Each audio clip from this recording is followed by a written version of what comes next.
Hello दोस्तों, एक बार फिर से आप सभी का स्वागत है एजुकेशन बाइट पर। आज मैं आपकी बाल विकास की कुछ इम्पॉर्टेंट क्लास लेकर के आई हूँ। मैंने आपका कल जो पेपर कराया था वो बाल विकास का 2016 से 2022 तक के जितने भी क्वेश्चन पेपर थे सभी के एमसीक्यू क्वेश्चंस करा दिए थे। और हमने उसमें देखा था कि जो भी आपके सिद्धांत हैं, जैसे बुद्धि का सिद्धांत हो गया या व्यक्तित्व का हो गया या फिर जो अधिगम के सिद्धांत थे, इनसे आपके काफ़ी सारे क्वेश्चन पूछे जा रहे थे।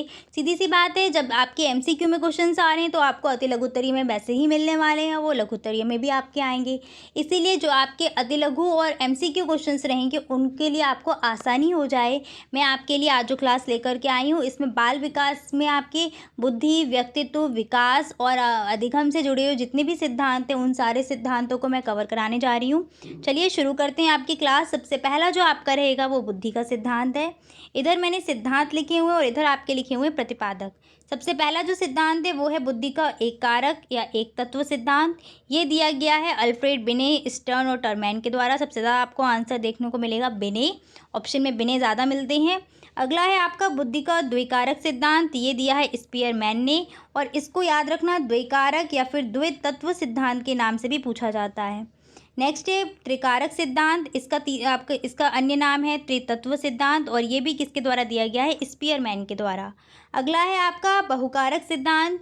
ये क्लास लाने की मेरी एक और वजह थी कि आप लोग जब कमेंट में सिद्धांत का नाम लिखते थे ना, तो वहाँ पर काफ़ी सारे गलत आंसर्स मैं देख रही थी। इसका मतलब या तो आप लोगों ने सिद्धांत को अच्छे से पढ़ा नहीं कि कौन प्रतिपादक हैं इसके, इसीलिए मैंने सोचा आपको एक क्लास करा देती हूँ इस सिद्धांत की। बहुकारक जो सिद्धांत है इसको हम बालू के ढेर का सिद्धांत भी कहते हैं और ये दिया गया है थॉर्नडाइक के द्वारा, ठीक है। अगला है आपका समूहकारक सिद्धांत। तो बुद्धि का समूहकारक सिद्धांत दिया है थर्स्टन ने। ये क्वेश्चन आपका पूछा भी गया था एग्जाम में। अगला है बुद्धि का प्रतिदर्श सिद्धांत। ये दिया है थॉम्सन ने। नेक्स्ट है बुद्धि का पदानुक्रम सिद्धांत। ये दिया गया है बर्ट एवं बर्नर के द्वारा। अगला है बुद्धि का त्रिआयामी सिद्धांत, जिसको हम बुद्धि की संरचना का सिद्धांत भी कहते हैं। ये भी आपका पूछा गया था एग्जाम में। ये दिया गया है गिलफोर्ड के द्वारा। नेक्स्ट है आपका तरल ठोस बुद्धि सिद्धांत या फिर बुद्धि का तरल मोजेक मॉडल। ये है आरवी कैटल का, इम्पॉर्टेंट है ये भी। और लास्ट है आपका बहुबुद्धि सिद्धांत। ये दिया है हॉवर्ड गॉर्डनर के द्वारा। एक बार फिर से हम रिवाइज कर लेते हैं। सबसे पहला है बुद्धि का एक कारक या एक तत्व सिद्धांत, अल्फ्रेड बिने। बुद्धि का द्विकारक या द्वितत्व सिद्धांत या फिर त्रिकारक या त्रितत्व सिद्धांत, ये दोनों ही सिद्धांत दिए हैं स्पीयरमैन ने। नेक्स्ट है बुद्धि का बहुकारक सिद्धांत, थॉर्नडाइक ने दिया है। समूह कारक सिद्धांत थर्स्टन ने दिया है और प्रतिदर्श सिद्धांत थॉम्सन ने दिया है। अगला है आपका बुद्धि का पदानुक्रम सिद्धांत, बर्ट और बर्नर ने दिया है। बुद्धि का त्रिआयामी सिद्धांत गिलफोर्ड ने दिया है और बुद्धि का तरल ठोस सिद्धांत या तरल मोजेक मॉडल दिया गया है आरवी कैटल के द्वारा और बहुबुद्धि सिद्धांत दिया है हॉवर्ड गॉर्डनर ने। आगे बढ़ते हैं, आगे हैं आपके कुछ व्यक्तित्व के सिद्धांत। ये आपके सारे के सारे ही इंपॉर्टेंट रहेंगे। मनोविश्लेषणात्मक सिद्धांत पूछा भी गया था, ये आपका एग्जाम में 2 बार आया हुआ है। जो मनोविश्लेषणात्मक सिद्धांत है ये दिया गया है सिगमंड फ्राइड ने।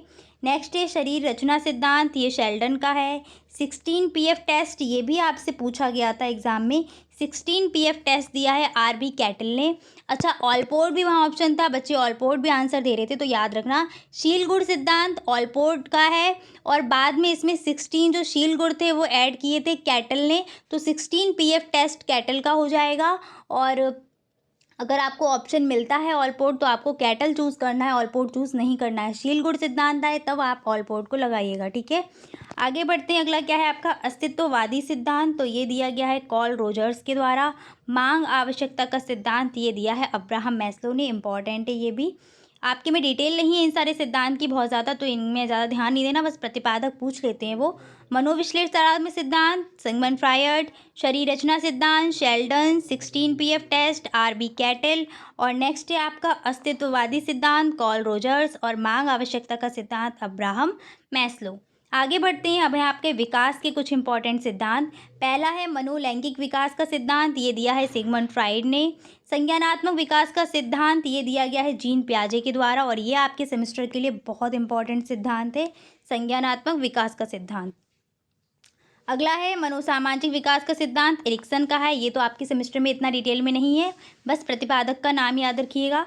भाषा विकास का सिद्धांत ये भी चॉम्स्की का है, ये भी बहुत डिटेल में नहीं दिया है।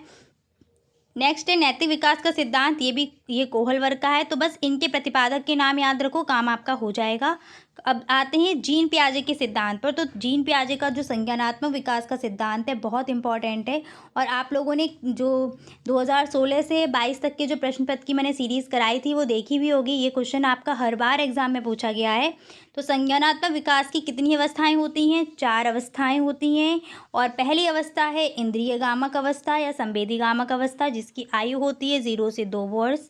दूसरा है आपका पूर्व संक्रियात्मक अवस्था, जिसमें आयु होती है 2 से 7 वर्ष।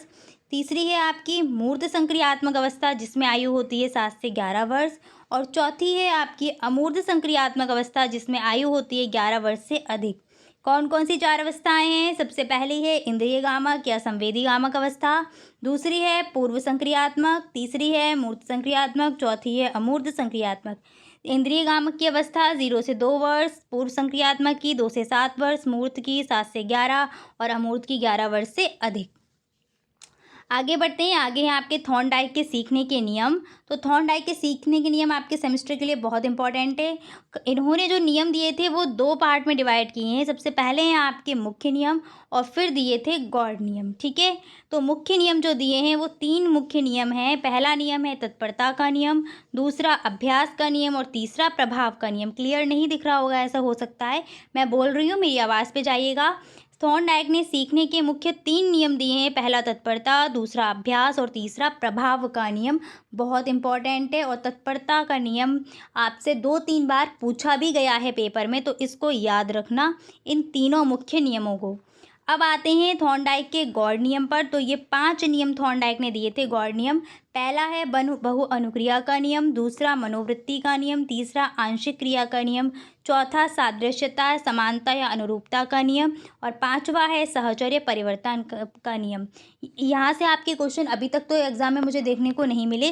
बस इतना याद रखना कि कौन कौन से गौड़ नियम है, कौन से मुख्य नियम है। तो 5 गौड़ नियम है। पहला बहु अनुक्रिया, दूसरा मनोवृत्ति, तीसरा आंशिक क्रिया, चौथा सादृश्यता, पांचवा सहचर्य परिवर्तन। ठीक है, और 3 मुख्य नियम है, तत्परता, अभ्यास और प्रभाव का नियम। आगे बढ़ते हैं। आगे जो है आपके वो अधिगम के सिद्धांत है, और अधिगम के सारे ही सिद्धांत आपके इम्पॉर्टेंट हैं। यहाँ पर सिद्धांतों के दूसरे नाम पूछे जाते हैं, सिद्धांत का प्रतिपादक पूछा जाता है, और उन्होंने किस पर प्रयोग किया था ये क्वेश्चन पूछे जाते हैं।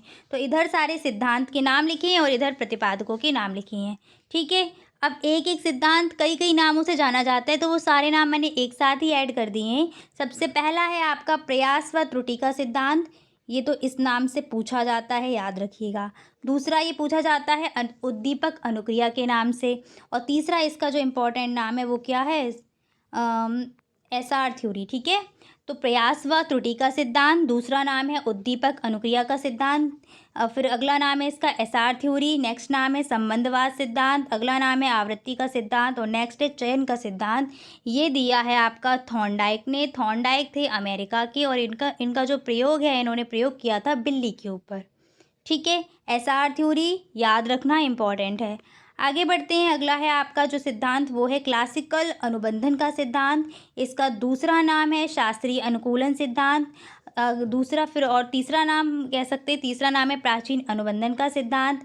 नेक्स्ट है अनुकूलित अनुक्रिया का सिद्धांत, और फिर है आपका अनुक्रिया अनुबंधन का सिद्धांत। पहला क्लासिकल अनुबंधन, दूसरा शास्त्रीय अनुकूलन, तीसरा प्राचीन अनुबंधन, चौथा अनुकूलित अनुक्रिया और पांचवा अनुक्रिया अनुबंधन। ये सिद्धांत आपका पावलव ने दिया है। पावलव एक रूसी मनोवैज्ञानिक थे, और इनका जिन्होंने प्रयोग किया है वो कुत्ते पर किया है। अच्छा, लघुत्तरीय प्रश्नों में आपसे ये पूछा जाएगा। एक बार आया भी है पावलव का सिद्धांत लिखने को, और उसमें चित्र बनाने को भी आपसे बोला था। ठीक है, तो ये जो पावलव का, थॉर्नडाइक का और आपका जो कोहलर का सिद्धांत है, इसको अच्छे से तैयार कर लेना। लॉन्ग क्वेश्चन मतलब लघुत्तरीय प्रश्न मिलेगा। नेक्स्ट है आपका क्रिया प्रसूत अनुबंधन का सिद्धांत, अनुक्रिया उद्दीपन सिद्धांत। दूसरा नाम है इसका RS थ्योरी। ये बहुत इंपॉर्टेंट है, RS थ्योरी। ठीक है, अगला इसका नाम है सक्रिय अनुबंधन का सिद्धांत। नेक्स्ट इसका नेम है क्रियात्मक अनुबंधन। अगला नेम है नैमित्तिक अनुबंधन, और अगला है इसका अभिक्रमित अनुदेशन का सिद्धांत। तो जिन पे स्टार लगाए हैं इन नाम से ये ज़रूर पूछे जाते हैं। ठीक है, याद रखना। क्रिया प्रसूत अनुबंधन का सिद्धांत अनुक्रिया उद्दीपन का सिद्धांत, आरएस थ्योरी, सक्रिय अनुबंधन का सिद्धांत, क्रियात्मक अनुबंधन का सिद्धांत, नैमित्तिक अनुबंधन का सिद्धांत, अभिक्रमित अनुदेशन का सिद्धांत। ये दिया है बीएफ स्किनर ने। अमेरिकी मनोवैज्ञानिक थे, चूहे और कबूतर पर इन्होंने प्रयोग किया है। अब यहाँ से एक चीज़ याद रखना, एसआर थ्योरी दी है थॉर्नडाइक ने, इसके विपरीत जो आरएस थ्योरी है वो किसने दी है? स्किनर ने दी है। ठीक है, एसआर थ्योरी किसकी थी? थॉर्नडाइक की थी। दोनों ही थ्योरी याद रखना। यहाँ पर भी मैं टिक कर दूँ, क्लासिकल अनुबंधन बहुत पूछा जाता है और शास्त्रीय अनुबंधन। चलिए आगे बढ़ते हैं। आपका अगला क्या है? सूझ या अंतर्दृष्टि का सिद्धांत। ये आपके एग्जाम में खुद ही इतनी बार पूछा गया है, आप लोगों ने पेपर में देखा होगा, 2-3 बार ये आया हुआ है। सूझ या अंतर्दृष्टि का सिद्धांत या फिर समग्र सिद्धांत, पूर्णाकार सिद्धांत, सोच का सिद्धांत। कोहलर ने दिया है, जर्मनी के ये थे और इन्होंने प्रयोग किया था चिंपैंजी पर और उस चिंपैंजी का नाम था सुल्तान। ठीक है, आपके एग्ज़ाम में अगर आप विश्वास ना करें तो आप देख लीजिए प्रीवियस ईयर पेपर उठाकर। आपके एग्ज़ाम में ये पूछा गया था, जस्ट कल ही मैंने कराया है कि सूझ के सिद्धांत का दूसरा नाम क्या है, तो पूर्णाकार या समग्र का सिद्धांत वहाँ ऑप्शन में भी था। नेक्स्ट आपका अधिगम का सिद्धांत है प्रबलन या सबलीकरण का सिद्धांत, तो ये दिया है सीएल हल ने। अगला है अधिगम का क्षेत्र सिद्धांत, तो ये कुर्ट लेविन का है। ये डिटेल में नहीं है, बस इनके प्रतिपादक याद रखो। अगला है सामाजिक अधिगम का सिद्धांत या फिर प्रेक्षणात्मक अधिगम का सिद्धांत, तो ये दिया है अल्बर्ट बंडूरा ने। ठीक है, चलिए तो फिर आज इतना ही रखते हैं। आपके सारे लगभग सिद्धांत हो गए। अच्छा, एक शायद इम्पॉर्टेंट सिद्धांत था जो रह गया है, ZPD के बारे में किसने बोला था, और इसका दूसरा इसका जो सिद्धांत का नाम है वो है समीपस्थ विकास का सिद्धांत। किसने दिया है? समीपस्थ विकास का सिद्धांत। ये ध्यान रखना, ये वाइगॉत्स्की का दिया गया है समीपस्थ विकास का सिद्धांत। किसके द्वारा दिया गया है? तो इसके जो प्रतिपादक हैं वो कौन है? वाइगॉत्स्की। यहाँ पर मैं आंसर लिख देती हूँ, वाइगॉत्स्की। ठीक है, इसका दूसरा नाम है सामाजिक सांस्कृतिकता का सिद्धांत। ठीक है, ZPD के बारे में पूछा जाए कि ZPD किसने दी थी, समीपस्थ विकास की अवस्था है ये, तो यह वाइगॉत्स्की ने ही दी थी। ठीक है, चलिए तो आज इतना ही रखते हैं, मिलेंगे फिर आपकी अगली क्लास में। तब तक अपनी तैयारी जारी रखिएगा। ठीक है, thanks for watching and please like share and subscribe my channel. Bye bye, take care.